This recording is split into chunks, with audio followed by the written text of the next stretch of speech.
Chico always on some BS.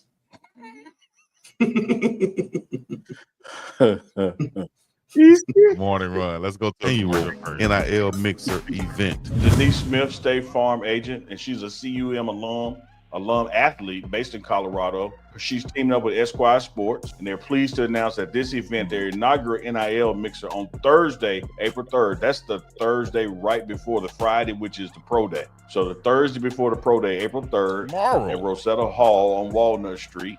They're doing this networking event, bringing together NIL and businesses. It's a premier networking event designed to connect businesses with CU student athletes for NIL partnerships, creating meaningful opportunities for brand collaborations and endorsements. They anticipate NIL deals will be done at the event as local and national businesses have committed to attending.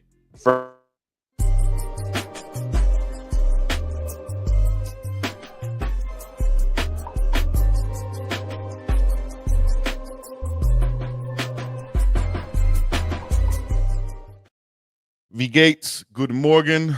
It is the morning run. BiggDogg Chico, Philip Dukes, and Uncle Neely. How are you guys doing this morning? Checking in from wherever you're checking in from this morning, somewhere. Uncle Neely, Philip Dukes, what's happening? What's crackling? Talk to me.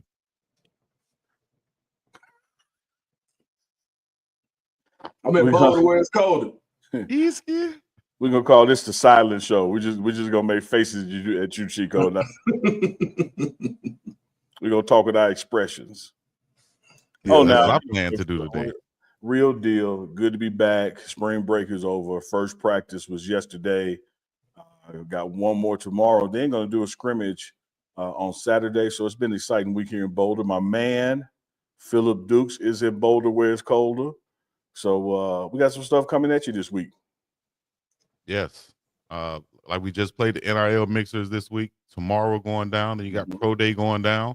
Practice going down. A lot of different things out there in Boulder. And, of course, like you said, Dukes had to show up on the scene whenever something's going on. Dukes, how's it been? When did you get in, and what's your plans for this weekend? Oh, man, it's been cool, man.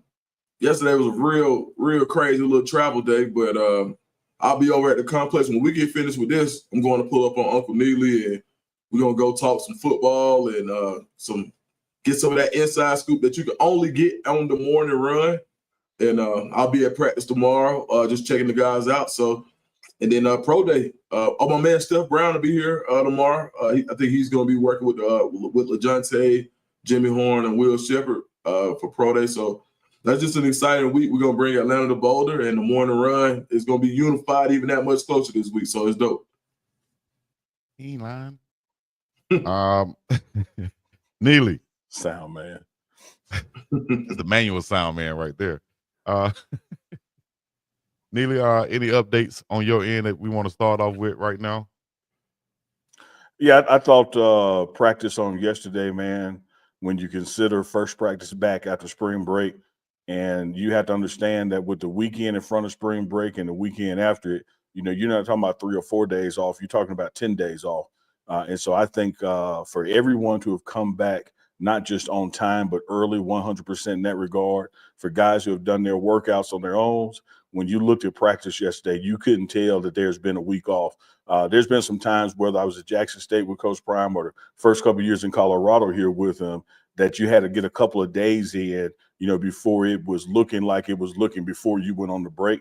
That was not the case on yesterday. I thought it was a very good practice. Thought the energy was high. The attention to detail was spot on. So I'm just looking forward to that to continue through this week with Thursday's practice and then Saturday's scrimmage. We got some B-roll also that we're going to play while we get into these things.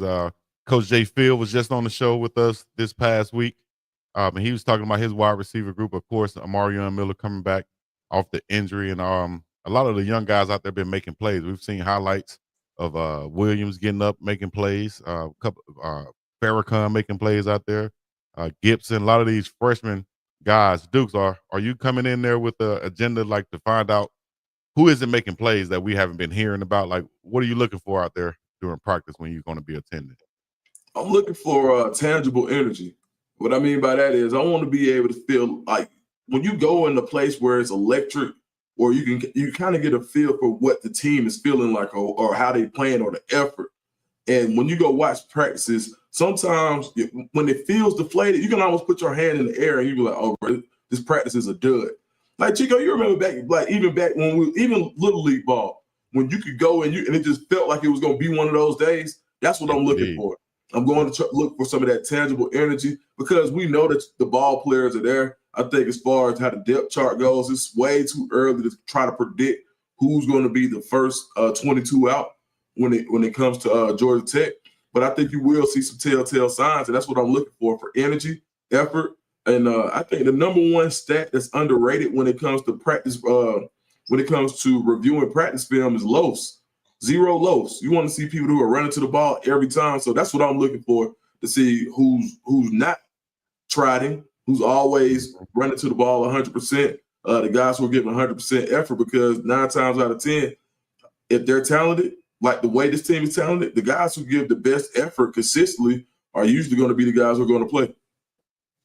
Most definitely. Let's go to some footage while Uncle Neely kind of talks us through it, and we answer some questions from the chat. We already have one from Darryl Rout saying, who is number 5 on defense? That young man was causing problems for the wide receivers yesterday, and that will be R.J. Johnson, came over from Arkansas, and he's out of is it Eagles Landing out of man, can you imagine playing in a private school league or being another private school and having Colton Hood on one side and R.J. Johnson on the other? That's crazy, right?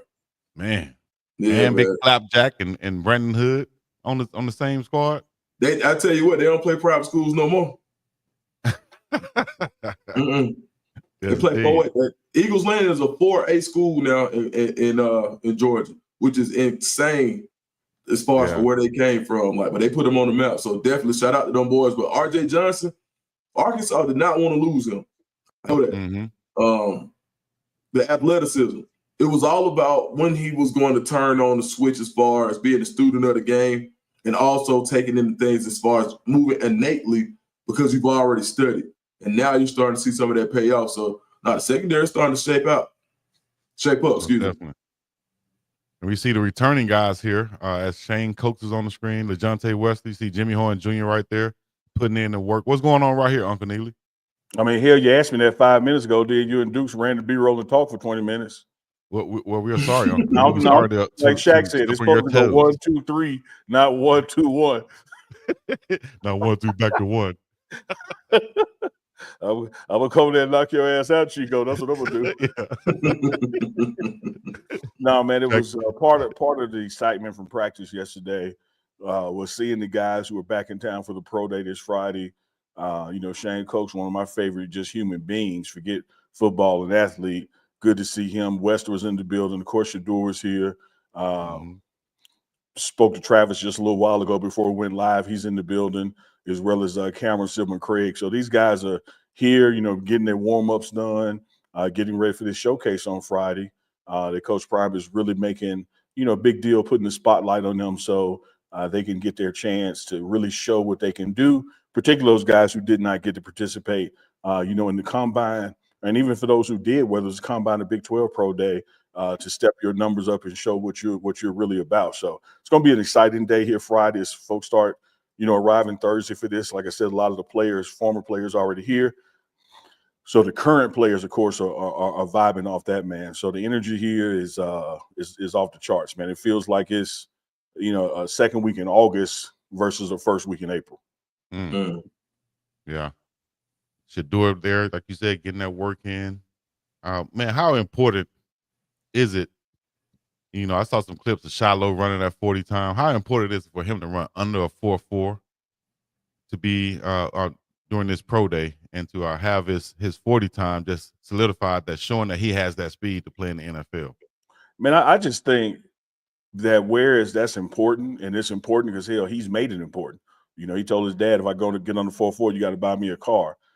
But I think his game film, and that's just the history of his collegiate career, his energy and personality in the locker room, his character, I think all those things are just as important, if not more important, because it's what you see him do on the field, his football knowledge. I know people like to give Shiloh a harder critique than things, but when you look at this, you take out that one game where he came back early from injury and he'll tell you had one of the worst games of his college career. When have you ever seen him play bad for a game or for a quarter, for a half? Like, the guy knows the playbook. He has the command of the defense. He has the physical attributes to get it done. And when everybody who wants to have a critique of his tackling style, I invite you, when this show is over, to get out your favorite YouTube, go in and Google safeties and tackles and hits. And everybody historically that y'all rave about with gold jackets tackle just like Shiloh does. But it's because Running a lot, his last Bob name is Sanders. because his last name is Sanders, it's an issue. So I think that whether he wants a 4-3 or 4-4 or 4-5, when you take in everything, the totality of his package, the aggregate of his talent, his knowledge of the game, the personality and leadership, man, what a steal to draft this guy. Yes, Yeah, been absolutely. working with Coach Swayze also. What is it that you've seen that Coach Swayze, from your point of view? Hold on, Chico, before you go there, let me chime in on that one, since you asked us both and then only asked one. Okay. I'm joking. No, we're not joking. It's all good. Because he be going 1-2-1. Listen, I'm not getting into it today. Y'all can shoot your shots all man, good. look, I'm not blocking no shots. Joking, I'm not defending. I'm not serious business. No, I just want to let the point be known that I was serious. I'm gonna knock his ass out. I was serious. All right, Shaq. All right. Man, listen, all I want to say is Cam Kinchins from the Rams last year was one of the best safeties in the league. He ran 4.65. The median safety time over the past few drafts has been 4.55. You can go search it, go look it up. So anything 4.55 and less, all that's icing on the cake. He can run up to 4.65, and there's evidence. Kyle Hamilton, Baltimore Ravens, 4.64. Go do the research. Baller. So, yeah, exactly. So when you talk about the difference of seconds in between playing 8 to 10 to 12 yards off the ball, I mean, 0.2 of a second ain't a whole hell of a lot of difference for anything. Anything that he runs is basically just proving more so that he's more of an athlete than people want to give him credit for. But there's no end-all be-all with his film. There's no end-all be-all with his 40 time. I just want to make sure I put that out there. I appreciate it, Chico. Go ahead. I'm sorry. No, absolutely. Absolutely. That's correct. And I think, people have these personal goals and people love hearing these numbers. And then that becomes somehow the magical, mythical standard of success. When you look at the history of the league and history of position, that's just not the case. So shout out to anybody who has, a certain time as their goal. Hope they work their butts off, hope they reach it. But if they don't, and you're sitting there as a GM or player personnel or a scout, how do you grade this guy low when you look at the totality of what he brings to the table? Because I tell you who needs to run a 4.2. The guy that needs to run a 4.2 is the guy that doesn't know his playbook and his assignment. Like, if you're in the wrong place at the wrong time, you got ground to make up. When you're making your reads and making your keys and getting everybody in their position, and you're coming up to stop a run play, I mean, how much difference that damn 10th of a second make and knocking the ball out somebody, drawing them loose? You look at the fumble that Travis called in the game. They were probably 6 yards apart. It's not like he came from out the bleachers and hit a guy and made him fumble. So I think sometimes we put so much emphasis, on this magical number, the 40 time, that we don't look at the big picture that it fits into. And everything that Shiloh brings to the table, it's only going to accentuate he does. It won't hurt him. Yeah. That anticipation, though, all that stuff, that awareness, all those things that play into making plays on the field, before the 40 even come into play. Those instincts is what I'm trying to say. Hey, Chico, I got a question for you. As a tight end, in your career, what problems would Shiloh have presented to you? To me? You want me to answer like Chico would answer on the field? None. Never. But nah. Me, a guy like Shiloh, I like him to come up and be physical on tight ends and stuff like that. A natural cover guy. But problems he would present to me when I played would be, I used to take advantage of safeties, dog. But if you're playing off like Shiloh likes to play and just studying film, knowing the routes that I would like to run, I think he'll be one of those guys that'll play like that.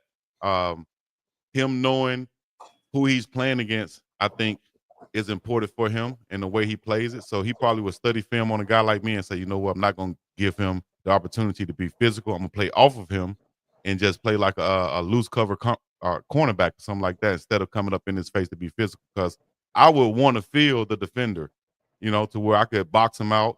I could play off his leverage or whatever. But a guy like Shiloh, he can do both. He can step back. He can come up and press you. So I think he's good in both of those situations for a tight end. He's going to cause some problems in the league because he's not too small to play a tight end, and he's not too slow to cover a guy across the middle. So Shiloh can present some problems for a tight end because of his I'll say his ranginess and his athleticism.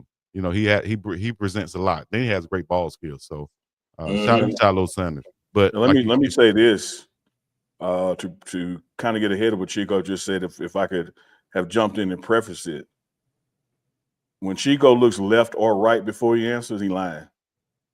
So when he did this and said Shiloh couldn't do nothing to me, lying. Well, I'm gonna look right at the camera and say this then. I know Neely couldn't cover me with a blanket. I mean, if Shiloh was right there, Shiloh wouldn't expect me to say anything different. What type of football player would I look like to be? Oh, he'll cover me like a blanket. No. He would though. All I said he will present some problems. Said was what problems would he present? Is all I said. Like to you. He can do both. Everybody on that field has something they do well, and I just wanted you to accentuate those things that you feel like, when I play this guy, I got to play him a certain kind of way. And you got there. You did. Because what I was thinking was. It took him a while, but he got to. No, for sure. I got there. Because if I'm looking at Chico and his stature and I'm looking at Shiloh, like one of those things, Shiloh don't want to bang with you, right? Like you said, he wants to play some loose man coverage and kind of bait you a little bit so he could cut the difference if they throw that out. Because they been tight ends, what y'all really running?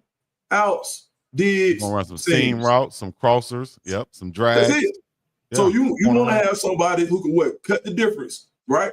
And get in front of you and get underneath. And I think that's something like as far as those larger tight ends that Shiloh's going to be able to do well, leverage himself to close the gap on the inside and underneath. And I think that's important, especially in today's game. Yeah. Playing the break instead of trying to play and jam you at the line, play the break at the top of the route. And I think he does that very well. That's where you saw him get some pass breakups and picks this past season, just playing off like that and then reading and reacting is what Shiloh, I think, does best. And all I'm saying, what you do best is when you tell the truth, instead of taking 30 seconds to make up a lie, you could have went right into that football answer. Where did I lie? I ain't lied nowhere in there. I didn't lie anywhere in there. Rewind the tape. Yeah, absolutely. And I just think last thing I'm saying, Shiloh, man. Man. He's so physical that we lose sight of the football player, like the whole football, the totality of him. Because he can be so physical. Everybody loves the highlight hits when he's knocking somebody, the head of gang CEO and all of that. But we forget, like Shiloh plays a good safety. And he wasn't just playing a box safety. He wasn't just a boundary safety. Shiloh was playing the field side. Here's the problem, Dukes. And let me piss off the average fan out there in football. The problem is with the average fan, when they watch football, all they do is watch the ball. Ball goes from the center to the quarterback, so they watch the quarterback. The quarterback releases the ball. They watch where it goes to. They're not understanding that it's 11 people on the field on one side and only one ball. You have to really watch what people are doing without the ball, that they're taking away things with their defensive presence by being in a spot or being aligned at the right time and being prepared.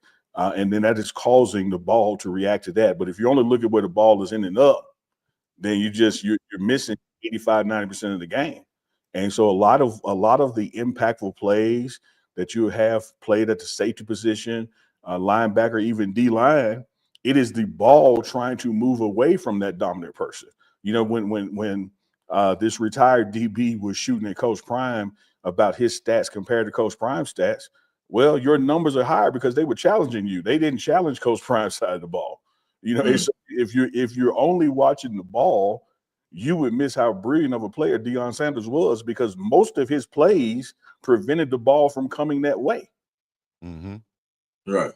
And it's the same thing with the safety taking away a certain hash or the way he comes up and moves pre-snap. There are so many nuances to the cerebral part of the game that all of you looking for is a tackle after a reception is made. You miss 80% of what the responsibilities are. What did Sapp tell you? What he watches when the ball is snapped during the game? You remember he's watching the big fellas up front, right? So Absolutely. he's not even watching where the ball is going like other people. He's watching the trenches and what's going on there, because that's where the game is played a lot of most of the time, right there in the trenches.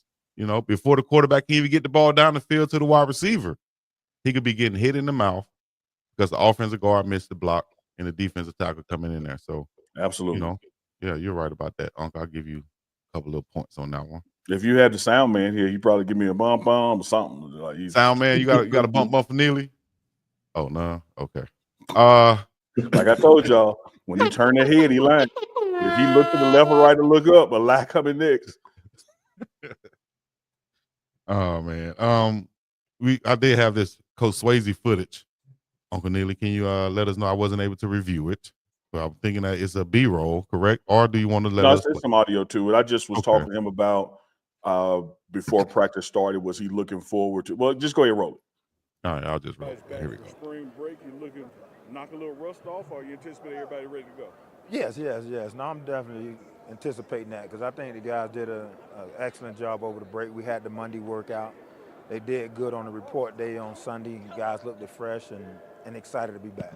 What does it say to you that you have 100% not only back on time but back early? Wow. No, that says it's two things I think that's happened. They're showing one, maturity as a team, and then two, they're happy to be back. I think they're excited about what's going on, excited about where we're headed in the direction. So that's inspiring. That's really exciting to hear. So this week is going to take us to our first scrimmage on Saturday. What are you looking for, energy and juice-wise, weight room, or on the field, building up to Saturday? Well, just progression, making sure we're getting better each day. So what I'm looking for, being physical. I think we got to be physical. We got to play the run. We got to stop the run. But I'm excited to see how physical we're going to be more than anything. Physicalness. Talk to me about what Coach Swayze said right there, and that strength staff that he has around the team. Man, I think that when you look at, I call Coach Swayze the DM, difference maker. When you look at what has happened with this organization year over year, day to date, his presence, his juice, his attention to detail, the way he goes about getting these guys ready and telling them why we're doing this and what the outcome from it is. He's made a wonderful difference in this program. And you heard his demeanor there. He when it's time to be rah-rah, he's rah-rah. But when it's time to just, hey, this is where we are, this is what we're trying to accomplish, and this is what I'm looking for. He's an elder statesman, in that regard. And Chico, I got to tell you this, because you never know who's going to pull up on the morning run. I thought I just saw somebody. I told y'all I call Swayze the DM, difference maker. We got the GM in the building. And so David Kelly is going to join us for a segment. You can take me off and I'm going to mic him up. We'll have a conversation with Coach Prime's general manager, Coach David Kelly. But I just think, Chico, when you look at what is taking place in this program from a strength and conditioning standpoint, that this team is going to be built to win the last game of the season. It's one thing, to start off hot, but you got to be able to finish strong. Whether that is, your last regular season game or your bowl game or your CFP. And we've always said, quoting Coach Prime, that last year's goal was to get Miss Peggy a bowl game, to get her to a bowl game. This year's goal is to win the Big 12 championship, not just get there, but to win it. How you do that? You do that with as many players being healthy at the end of the season as you can. And that all starts in April, May, and June with summer 1 and summer 2. You can't wait till October to get stronger. You got to start that process now. Next up, we're going to have GM David Kelly on. All right. We'll be back in a second. Uncle Neely will be back in a second. And for anybody that don't know, the NIL Mixer is tomorrow, Thursday. So make sure y'all go out there to Rosetta Hall, 1109. Let me see. Let me pull it up right here so I can make sure I don't miss anything. Here we go.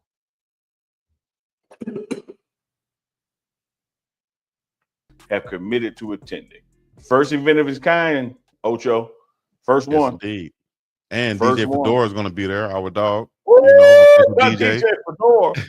Not DJ Fedora. Shout out to Fedora. Fedora probably in the house too. Most He definitely. texted me the other day, man. So if you are an influencer, if you're an athlete, you need to make sure you be at this event right here. You want to connect and shake hands and network and meet and greet different businesses from around the Boulder, Denver metro area. That's where you need to be at Rosetta Hall, Hey, 1109 guess who's gonna be there, Walnut Street in Chico? Boulder, where it's cold. Who's gonna be there? I'm gonna be there, and Yeah, I think my Uncle Byron coming. Make sure y'all stay tuned. Uncle Byron and Uncle Neely will be there. And we have, like he said, the general manager, Coach DK David Kelly. Coach Kelly, how you doing? Hey guys, how you all doing? Appreciate everything you all do and the coverage you provide and all. And I tell you, with Uncle Neely right here, and I know that's what everybody calls him and that type of thing, but people, he doesn't get anywhere near the credit of the impact he brings our football program. And the background, the wisdom, the resources that he's always there for Coach Prime. I can't thank him enough for what he does and as I said, the impact that he brings into our program.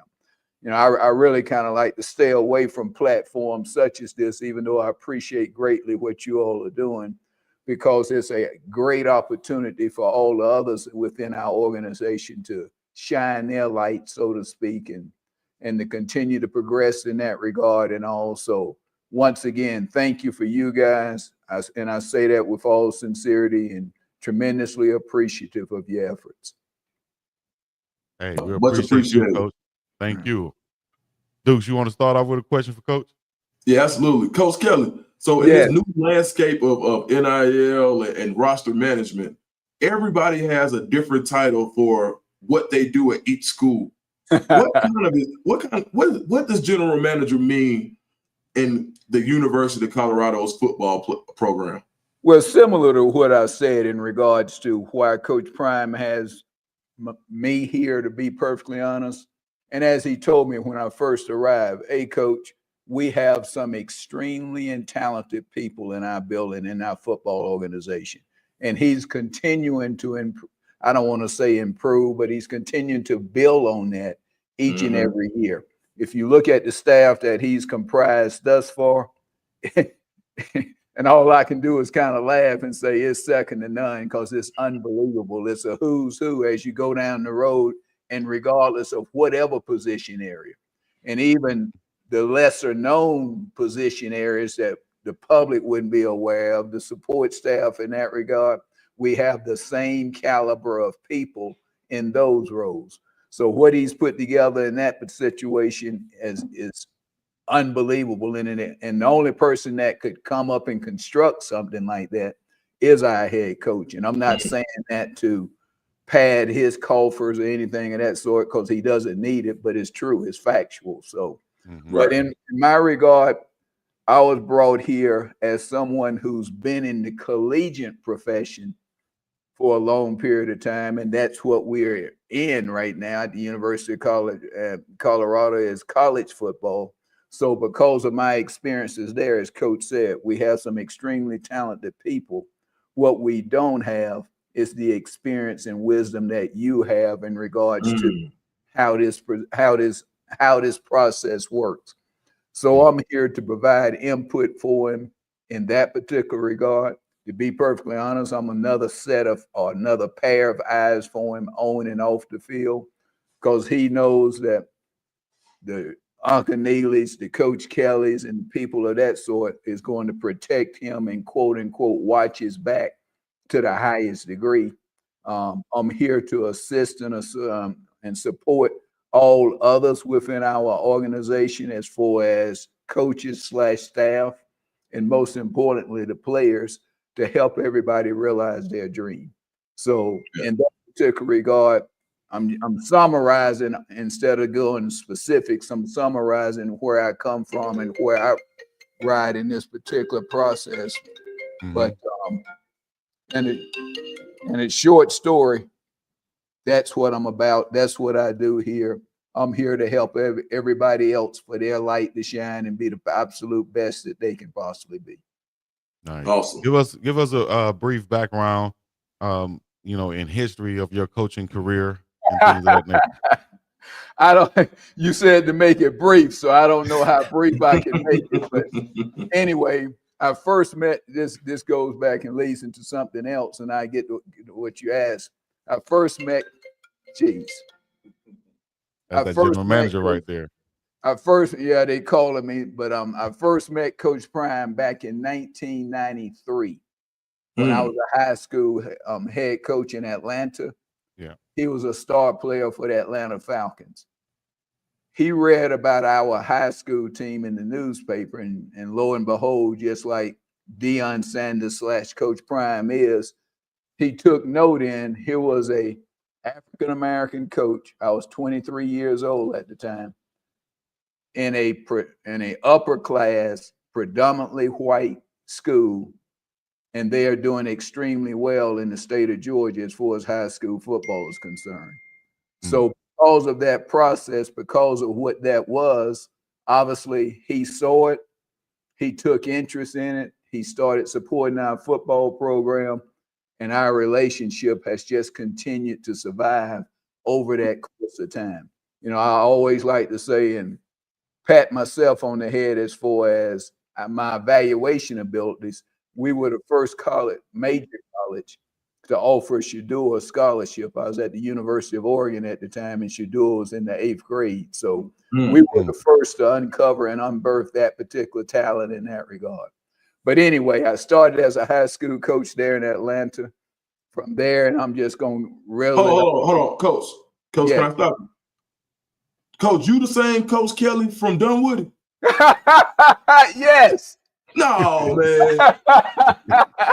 Come on, man. Small world, yes. Golly. Coach, I ain't even gonna be funny. I always thought it was a white guy. You kidding me, man? Yeah, I did. Okay. Yep, Okay. man. You made my day, Coach. I'm sorry. Well, I tell you what, in this world, it's amazing how small it is in that regard. But I went from Dunwoody to the University of Georgia, coached running backs there. From the University of Georgia, I went to LSU, coached about every position on offense with the exception of centers and guards. Came back to the state of Georgia, to Georgia Tech. So probably not many people have worked in high school in Georgia, at the University of Georgia, then Georgia Tech. Coach wide receivers there. From there, I went across the world of Stanford University. Was the offensive coordinator there. From Stanford, went to Duke, associate head coach. From Duke, I went to UCF. I was there for 7 years, helped build that program up to what it is now. So there were definitely some special emotions this past year when we went back to play them. Was the time I had been back. I've been on that campus since 2011. So there were definitely some special personal feelings in that regard. Went from UCF to the CFL for a couple of years up in Edmonton, Canada. From there, went to USF in Tampa. From USF, went to Oregon to Florida State to FAU, and now here. So you said you wanted it, so I tried to as long as I could, but here we go. Goodness gracious. Coach Kelly, I got to get back to this Dunwoody stuff. Look, early 90s football, this before Buck Godfrey and them had took over at Southwest DeKalb. Well, in fact, it's interesting you bring up that name because we were staunch rivals. And Buck probably still won't let it live down that I was the first one to win the state championship, because I think it was a year or two later he won one at Southwest DeKalb. But we were tremendous rivals and all, but Buck helped make me who I am now because of what he was doing at Southwest DeKalb. It challenged me to be better and better and better on a daily basis. So even though we were heated rivals, he played a huge role in my progression as a football coach. Man, Chico, you don't know, this is real Atlanta history, Chico. Like this is this is major. Well, I hear ACL, brother. I hear and I keep hearing Southwest DeKalb. You know, I know how cold-blooded they were. That we had Coach Pollock on the other night, Coach. I'm sorry, go ahead. Southwest DeKalb was the power on the south side of the county. Dunwoody out of nowhere, because when I took over the job, they had only won about 7 games in 7 years. But then we had progressed to be the power in the northern side of the county, and that was the power structure in the state of Georgia at the time. So it was some interesting times, but some great times I relish and all. And to be perfectly honest, out of all of this time, it's still some of the best times I've shared in my professional career. No, absolutely. Coach, I want to ask you about this. So we were talking to Coach Pollock. You know, he coming out of South Georgia. No doubt. And now, and you being coaching the metro area before the metro area blew up the way it has now. Yep. What do you think is the difference now with the kid from Metro Atlanta when you recruit them versus the early 90s, while now everybody's coming to the metro area to recruit? True. What do you think the difference in the kids is between the early 90s and now in the 2020s? Well, that can be summarized in one word: resources. Mm-hmm. Because of the quality of programs in Metro Atlanta now, and when Buck and I were there and we started having some success, that was really the commencement, the beginning of the metro area being successful in the state of Georgia, because as you know, it had been dominated by South Georgia, so to speak. So because of that, and then it just continued to grow and grow, and the resources put in, the pay scale that those guys are on now and all. So because of those elements, and I've always, and as I tell our recruiting staff here, anywhere there's people, there's going to be players. So because of the influx of the people in the metro Atlanta area, especially since the Olympics in '96, the combination of all of those elements have made it what it is. So many people from the South Georgia area has now transitioned to that metro area. And once again, this is what we're having. Nice, man. It's all about those relationships with Coach Prime, building his staff. Like you said, that's how you guys met. Can you talk about how important relationships are to Coach Prime and how this staff has been built up? Well, I tell you what, we're in a society now, sadly to speak, that you have to be careful who you associate with, who you allow to wear your brand, so to speak. And that's where Coach Prime is very astute at. He's one, because of his past experiences, and I can say that because mine have been different, but in very similar in a lot of ways. Because of that, you learn to bring in and close your circle and be very careful about who you associate yourself with. And with something of this nature, and he's doing something at this point in time that's never, ever been done by the spring game idea, and I won't go into that anymore, but he's doing things. He's a visionary that, you know, very similar to what John F. Kennedy said back when in summarizing it, but he sees things they are and asks, why not? In other words, why does it have to be this way? I know that's the way it's been, and most of the time, the way things have been, the people who are administrating that, who are orchestrating that, they can't tell you why it's that way. Right. And Coach Prime is one, he's going to challenge the mindset in that regard and all, and say, hey, why can't we have a spring game? And I'm just throwing that as an example. Why can't we do that? And, they came up with their reasons. I'm not going to give my input on what I thought those reasons were or how I feel about them, because nobody really cares. But in that particular regard, but because of those types of things and because of previous experiences and all, if you go into a challenge of this nature and coming to University of Colorado football that was downtrodden at the time, and in 2 years' time, I'm not really sure if everyone still clearly understands what's transpired from a one-win team. We walked in that, when we walked in the team room on December 6th, 2023, and I got to be careful what I say, but when we walked in that team room and we saw what we saw, to having won 9 games this season, even though I know it was spoiled, and I'm still seething over that final game this past year, but to have won 9 games and to make that type of progression in 2 years' time, which was arguably the worst Power 4, Power 5 at the time football program in the country, and to come to where it is now, the most recognized football program in the country. And I don't say that tongue in cheek, that it is what it is.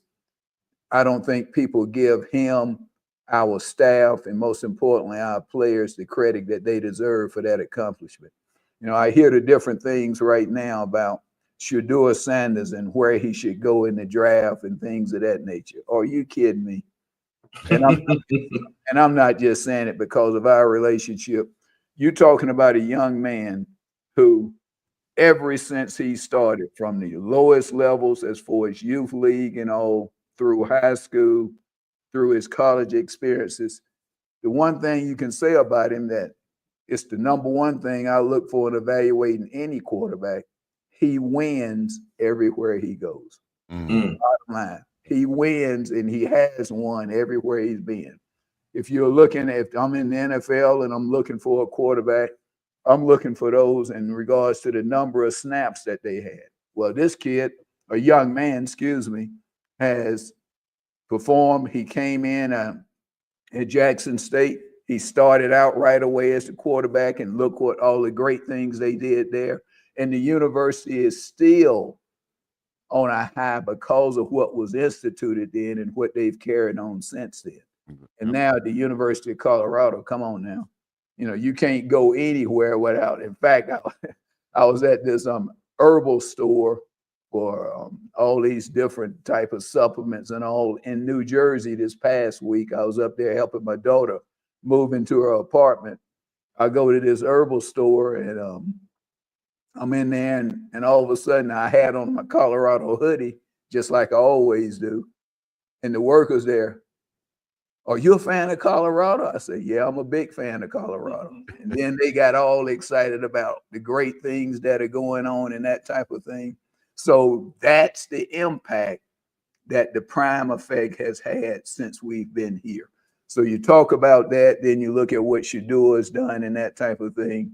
You know, it's amazing to be a part of this experience. It's a blessing. It's a blessing to be talking to you all today. And my association with Neely, like I said, I got so much respect for him, the wisdom that he brings in that type of regard. So, you know, it's a great thing right now to be a part of University of Colorado football, which I consider you guys to be a part of too. And we just looking forward to what's ahead for us. And everybody can stop now saying, well, is Coach Prime going to be there? Is he going to do this? So all of those narratives that's been put out there since the time he arrived, that's another one we can put to bed now. Man. Absolutely. Coach Kelly, this is my last one I'm asking. Hey, I'm great. Thank you, man. And I appreciate this time. All right. So you got, let's say, I come from the recruiting world. So let's say you got the recruiting staff wants to go on a guy. And let's say the coach isn't sold. And they go to you and they say, Coach Kelly, you make the decision. We're going to leave it up to you. What are the first traits you're going to look for in order to say we're going to go with this guy, or now maybe we should just not recruit him? Well, first of all, the biggest thing, you know, when it gets to that hierarchy, when it gets like that, there's only one person that makes the final decision, and that's the head coach. And that's really whether that's here, which is understood, or whether that's in any other program, that's the way it should be. Because at the end of the day, let's be real, assistant coaches, staff, and then all, they come and go. But all of a sudden, if you take a kid that the head coach isn't sold on, now the next year you've gone to another job and that kid is still there with the coach, the head coach who is there. And I don't want to say stuck, but he's there with that person and he wasn't stubborn to begin with. So that's just not good for anyone in that regard. So the head coach makes that final decision. But what we do is, it's a very involved process. And as far as our recruiting is concerned, and that cycle goes from the initial evaluations and the write-ups on a young man to the courting stages, so to speak, where you're getting to know them and you're finding out certain things, because our program, which is well known, is built on 5 different staples, which is smart, fast, tough, discipline with character. And we grade them and rank them in each of those particular areas. Are we always right? No, we make our mistakes too. You look at the NFL draft, it's a $1 billion industry as far as their evaluation process is concerned. And they still hit on probably less than 50% of the first round draft picks. So when you're evaluating people, that tells you how difficult that process is. But we go from there to the write-ups, from there, then, each recruiting staff person is going to evaluate that recruit. The position coach is, the coordinator is. We're going to look at that recruit as an entire staff. So really, when it goes through that extensive process, very seldom do you get in those scenarios where you have a difference in opinions, because we've gone through so many steps to even get to the point where we say, hey, we want to take this young man. So because of that process and how tedious it is and that type of thing, and they must meet those 5 criteria that we build a program on: smart, fast, tough, discipline with character. So because of that, it really kind of, in a roundabout way, it prevents those type of scenarios you're talking about. And I've been at other places where I can fully understand where you're coming from with that question. Yeah, I appreciate it, Coach. Coach, as a veteran coach, as an OG coach, we can call you now with that background, with the background you gave me. That's a nice way of saying, Coach, you old. Yes, I am. That's a blessing. That's seasoned. You're seasoned, baby. You're seasoned. How much has the transfer portal changed recruiting in your eyes? And this is what I advise recruits and their families on. People want to give you insight on what to do and how to handle the recruiting process. But unless you have actually been involved in recruiting within the past 18 months, it's changed so drastically in that time that you may be giving someone wisdom or solid advice based on your experiences, but it's outdated at this point in time because of all of these different elements. And now we still have the NCAA ruling that's coming in April. And I think it's first couple of weeks of April, we should know something that's going to give us even more instruction or clarity on where it goes as far as the new term, revenue share, NIL, what that means, and the place that it has in it and all. So it's changed it drastically. And once the NCAA rulings comes out later on this month, it's going to change it even more. And we're in a world where we're always trying to make things equal and fair for everyone, but that's not reality. You're never going to be able to do that. What's that old sticker they had on cars? The one with the most toys wins. That's just the one with the most resources going to always have the upper hand, and they shouldn't be penalized because they are plentiful as far as resources. So, you go on in that particular regard, but to answer your question, it's tremendously different. And once this ruling comes out in another week or so, it's going to change faces again. So it's ever evolving in that process. Coach, as a fan of the game, and I know you're a student, as well as somebody who's super well versed already, a ton of knowledge. If you had to go get 4 defensive linemen, don't matter what time period, to stop the Philadelphia Eagles tush push, who would you go get? 4 D linemen to stop the tush push. Did you see the Super Bowl, little bro? I'm going to go get their D-line. If I'm going to get a D-line to stop it, I'm going to go get those 4 dudes that I just saw witness in the Super Bowl. Because they won an entire game. They put undue pressure on Mahomes, and they never brought a design pressure. They did it with those 4 defensive linemen up front, which allowed the Eagles to be successful in that game because they didn't have to put an extra guy in the rush. They were able to get that type of pressure, but still play full coverage, and it made it extremely difficult. So I'm going to get those guys. I like it. I love that one. On top, you're going to go get the guys that practice against it. Every day, brother. that are super successful. They've seen it. So I want them dudes, and I take my chances with it. Yeah. But anyway, guys, it's been a true pleasure. Thank you all so much. And again, I want to say it again to anyone who's listening. What these guys do, the positive that they bring, not only for our football program, but for collegiate athletics and whatever other topics they talk about, it's a great deal, and you are doing super things as far as spreading positive energy across, man. And I thank you enough, and I applaud you for it. Blessings. Yes, sir. Thank you. That's Man, the honor, general coach. manager. General manager, the Colorado Buffaloes, Coach David Kelly. And you heard him say about the recruiting and transfer portal. He said things are not fair. And the quote Shannon Sharp, my grandmother told me, fair is a place where you go eat cotton candy and popcorn. It's not supposed to be the way of life. You know, everything is not fair. That's where you go to ride rides. Oh, now, Unc, appreciate you. Oh, now. Hey, let me tell y'all this, man. There you go, laughing at some shit that ain't funny again. I give him a second. Let me know when you're ready, Chico. No, you came on screen, so I had to have a little chuckle. Ha ha ha. You know, so go ahead.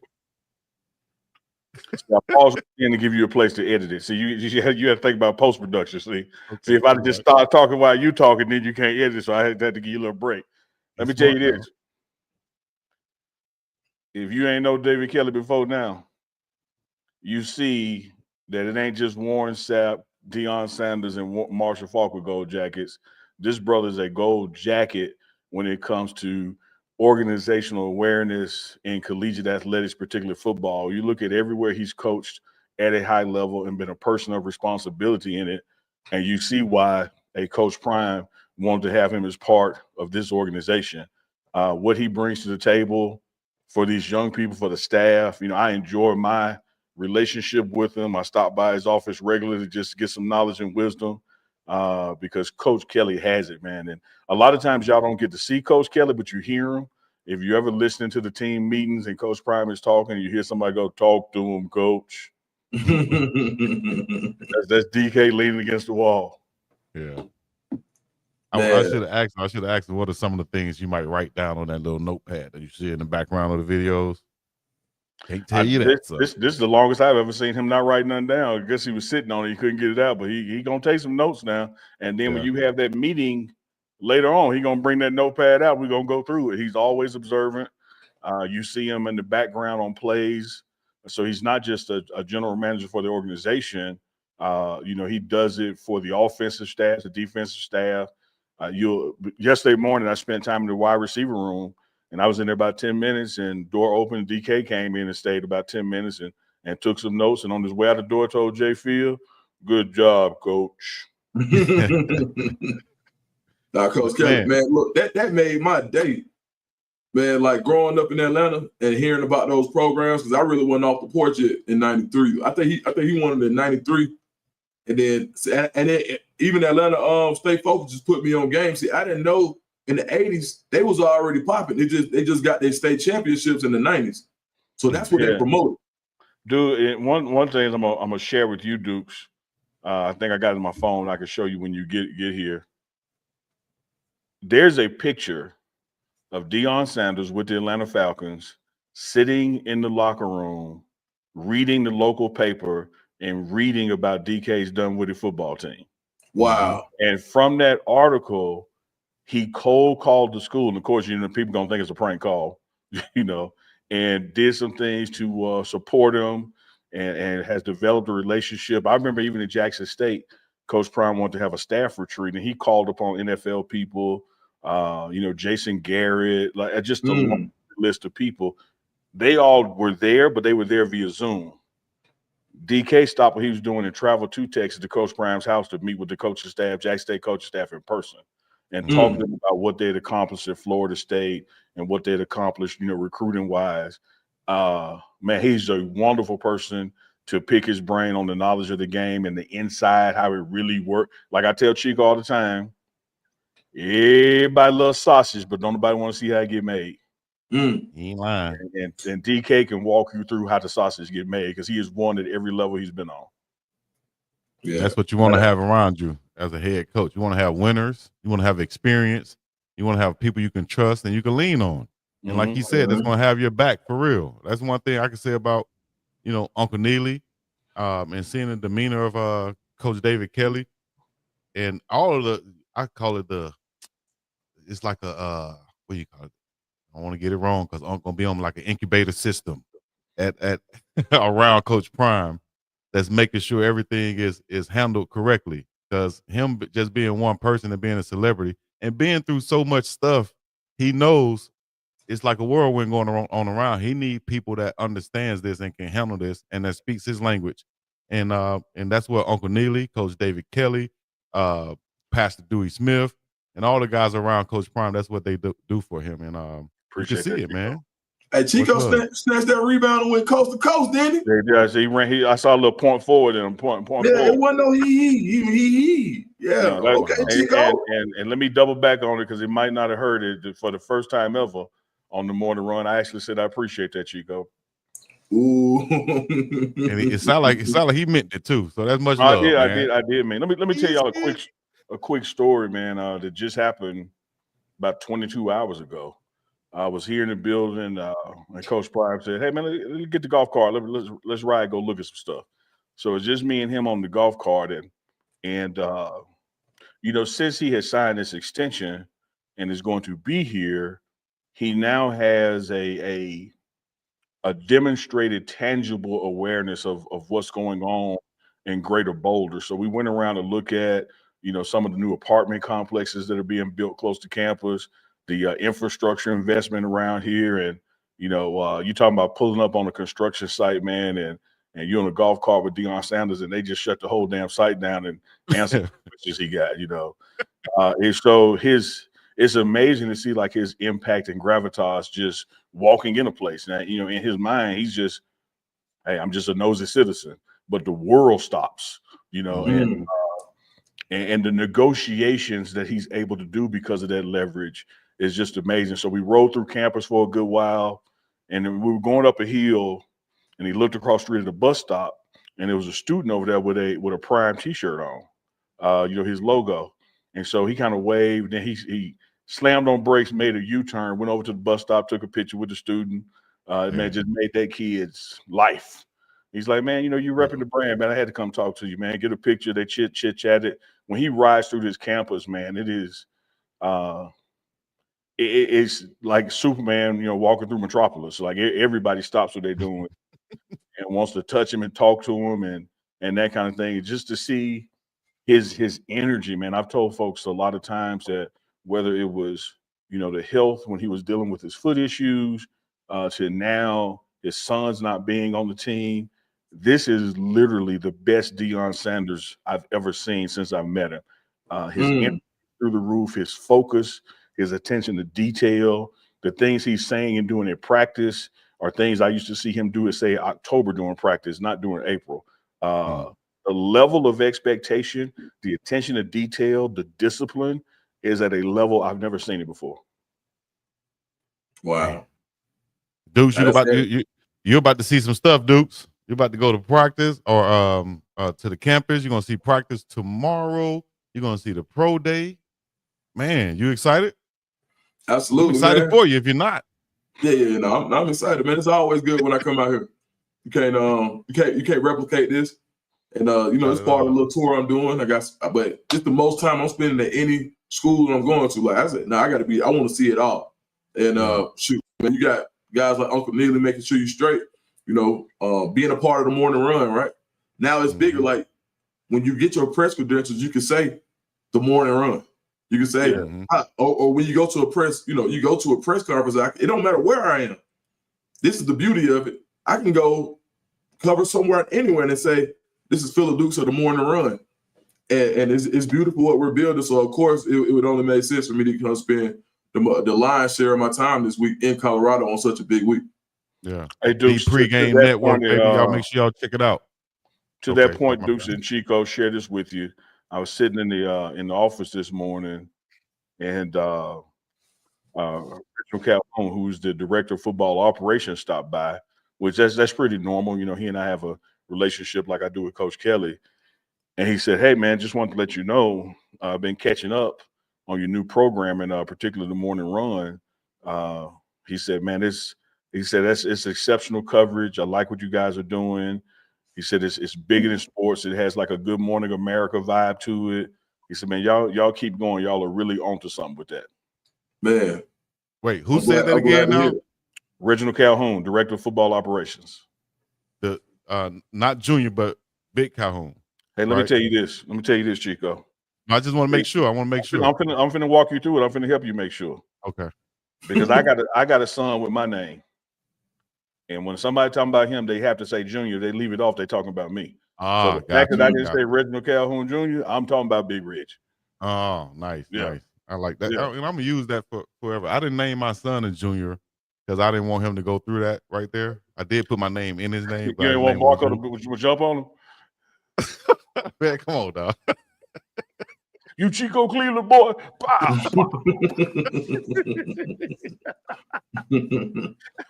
I was gonna say, no, I ain't gonna share that story. We're just going there, but just shout out to Coach Calhoun, man, and what he's doing and being on top of game. It surprises you when somebody say they watch us. We know that we're doing this so that everybody can watch. We can get as many viewers as we can across the world. But still, when somebody tell you they watch it, you be like, I'm not like Coach Prime. You know what I'm saying? Yeah. I'm not like a lifelong celebrity, nationally and all this other stuff. But lifelong, I will you're say not this. even a month long. What you talking about lifelong? Like Hey, man. Hey, On you. hey, I almost said What you almost said, Chico? Go ahead. I'm the man in the city. In my Okay, city, then. hell, in my 17,000. Hey man, In that I love it. radius. I love it. But I take big fish, small pond any day. You feel me? Yeah. But man, it just surprises me, man, to see people and they tell you that they watch it no matter where you are. I told Uncle Neely one time I was in the grocery store here in Hawaii, and I noticed this kid looking at me. Man, he's a security guard, and he said, "Man, I like you guys' show." I said, "Get the hell out of here." He actually recognized me and said he liked the show, but I'm worried about because I'm in here looking crazy. I didn't. You think my hair crazy? Now I'm in here looking crazy. Got pajama pants on. That's like, how he recognized you. You look crazy on here too. Chico, did I ever tell you the story? Valerie said Chico is the man.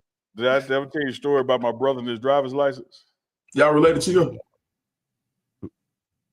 Oh no, I didn't even realize the last name. But no, we're not related. But appreciate it, Valerie. My bad, Dukes, I got you, Dukes. All right. No, I just said Valerie Cleveland. I thought it was one of his cousins too. Salty Vet said Chico is a self-proclaimed celebrity. Ain't no witnesses. He just tells us what happened. Celebrity in my house.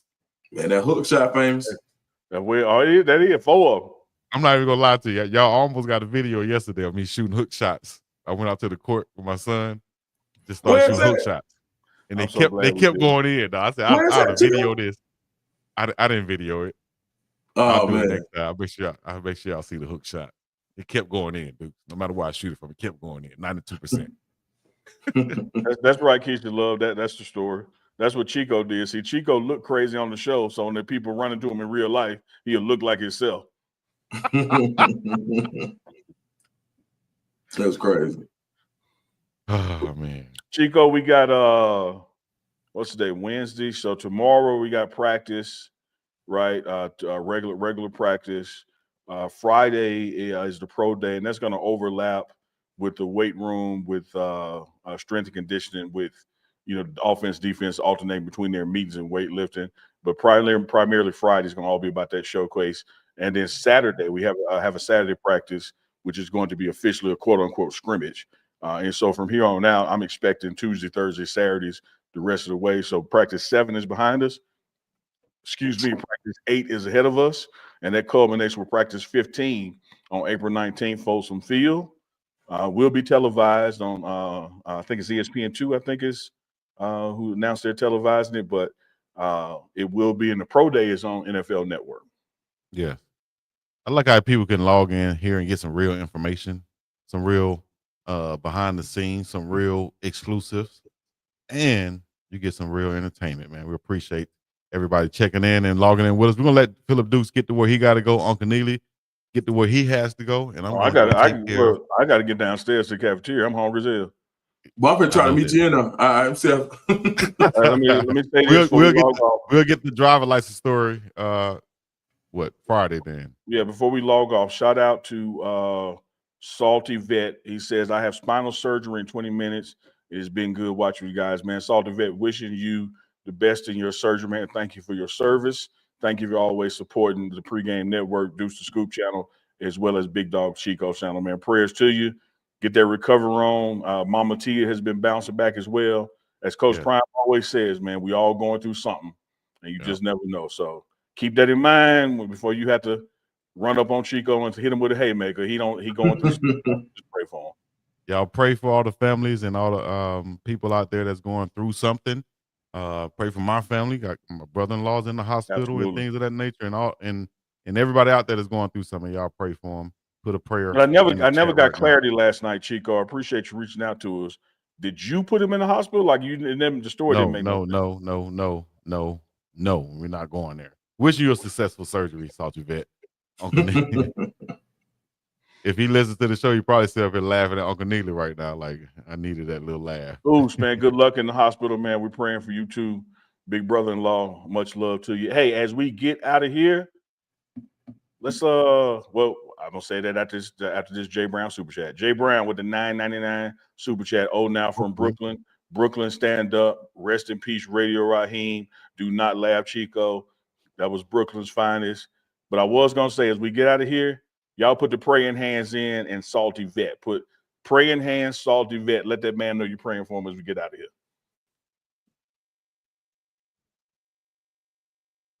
That's where you're supposed to end the show, Chico. See, he trying to hold not laughing from Radio Raheem. I know. Chico, you a big kid, man. Chill out, bro. It just Chico, a big old kid. Stop, man. We had a serious moment. This man up here, he get. All right, I wish I could end it. I'm just gonna end it myself. I don't want to be a part of this. He just go. I'm gonna leave with you, Dukes. Watch this. Thank y'all for coming out. Make sure y'all go to the mixer tomorrow, man. This is real. This is tomorrow. If you're in the Boulder, Denver area, anywhere around it, make sure y'all go check out the mixer tomorrow. For the morning run, BiggDogg Chico, Phillip Dukes, Uncle Neely. We're gonna be up and about this thing. Peace in the Middle East. Oh my God. The first annual NIL Mixer event. Denise Smith, State Farm agent, and she's a CUM alum athlete based in Colorado. She's teamed up with Esquire Sports, and they're pleased to announce that this event, their inaugural NIL Mixer on Thursday, April 3rd. That's the Thursday right before the Friday, which is the Pro Day. So the Thursday before the Pro Day, April 3rd, at Rosetta Hall on Walnut Street. They're doing this networking event, bringing together NIL and businesses. It's a premier networking event designed to connect businesses with CU student athletes for NIL partnerships, creating meaningful opportunities for brand collaborations and endorsements. They anticipate NIL deals will be done at the event as local and national businesses have committed to attending. First event of its kind, Ocho.